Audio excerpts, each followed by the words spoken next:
Hello everyone, how are you doing? Hope you're all doing very well. Today I'm going to talk about pyramids, continue our subject regarding spatial geometry, okay? I decided due to the complexity of the subject, not because it's difficult, but more because of the amount of contents that we need to discuss. I decided to divide, okay, the pyramid subject into two different videos, one for just theory and one for an example of an exercise, okay? So the video today, you're going to just have basic concepts, names of parts of the pyramid, okay? And in the next video, I'm going to talk about, I'm going to give an example of an exercise, having as a base the video that I'm recording today, okay? A lot of students of mine always ask me, why do I need to know the names of the parts of a pyramid? Shouldn't I just know how to calculate them, or how do or to understand the relationship between each other? Okay. Sometimes that's true, and the majority of times that's true. Okay. But sometimes the exercise itself requests you to solve a specific problem and ask you to give the value, for example, the apothem of the pyramid, the slant height, the base, side, or something like that. Okay, and in order to solve this, you need to know what that means, right? So today I'm going to show you these names. I'm going to show some basic relationships between these parts. Okay, and afterwards, in the next video, I'm going to give an example of an exercise. Okay, so let's start working. So first, this is a pyramid, okay?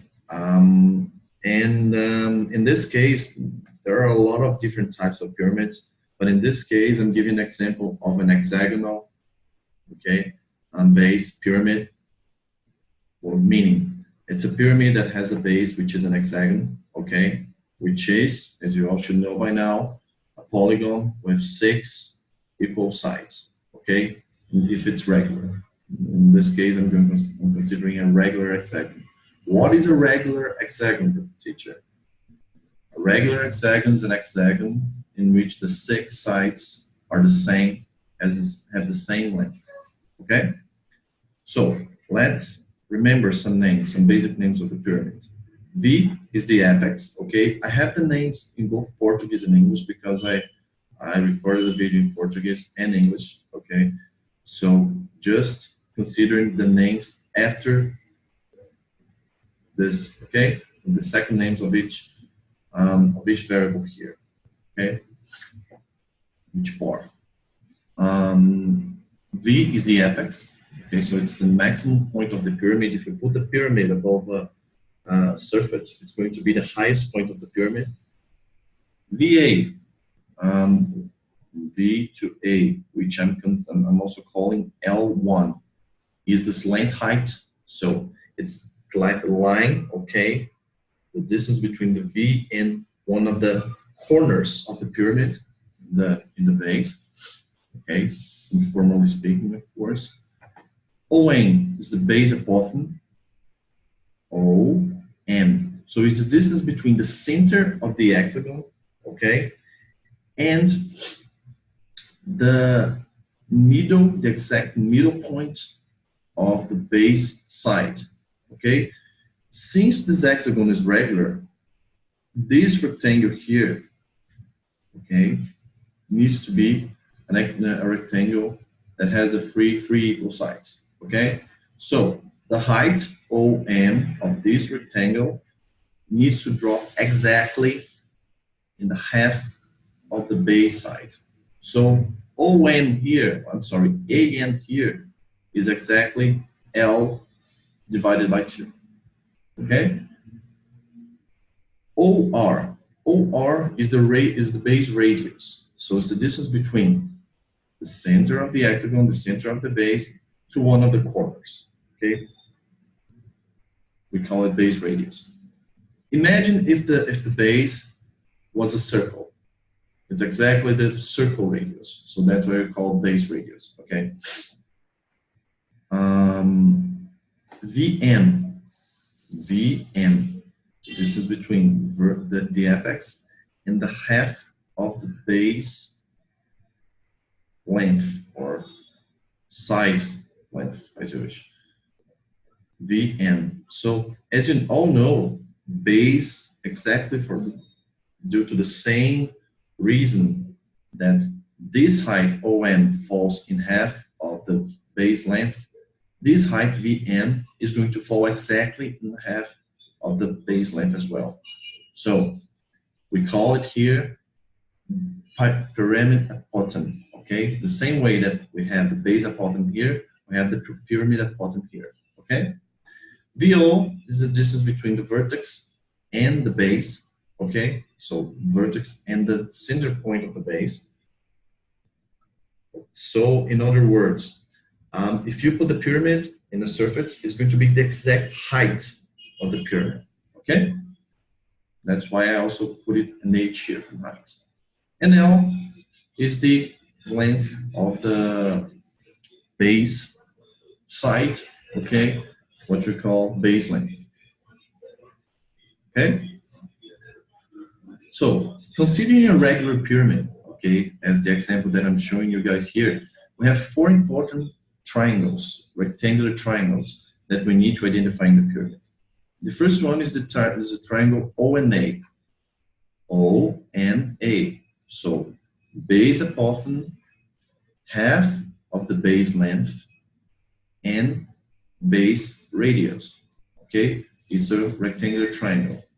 And if you put it here, if you put in a plane, it's very easy to see that base, having as a base the Pythagoras theorem, we have there r squared equals a1 squared plus L over 2 squared. The second triangle, which is also rectangular, is the triangle VNA. VNA, so apothem of the pyramid, MA, half of the base length, and VA, which is the VA length height, okay? Using the Pythagorean theorems as well, we have L1 squared equals A squared plus L over 2 squared. The other triangle is the triangle VOA. VOA is apex, VO height, A base radius, and VA slant height. So what is the equation? L1 squared equals H squared plus R squared. And the last triangle, the last important triangle that we can extract from a regular pyramid, in this case, of course, is the triangle VOM. VOM, which is VOM. VO height, OM base apothem, VM pyramid apothem. Okay? So, using the Pythagorean theorem as well, we have A squared equals H squared plus A1 squared. Okay? I want you guys to stop the video every time I talk about a specific triangle and try to identify these triangles in the pyramid, okay? First exercise. So, do not look at this part here, look only at the pyramid and try to remember the names. Apex, pyramid apothem, base radius, base length, height, length, okay? After that, try to remember the four triangles. The first one is on the base, OMA, okay? Base apothem, half of the base length, and base radius. The other three are all using the vertex, the apex, I'm sorry. VOA, height, radius, slant height. VOM, height, base apothem, pyramid apothem. And VAM, slant height, half of the base length, and pyramid apothem, okay? Try to see these four triangles. 99%, if not all, are using these relations that I just described to you in their exercises. The exercises, 99% of the exercises use this. So do study on this, okay? In the next video, I'm going to show an exercise in which we use these relations to calculate some specific parts of the pyramid that are requested in some exercises, okay? Have a nice one. Study. See ya.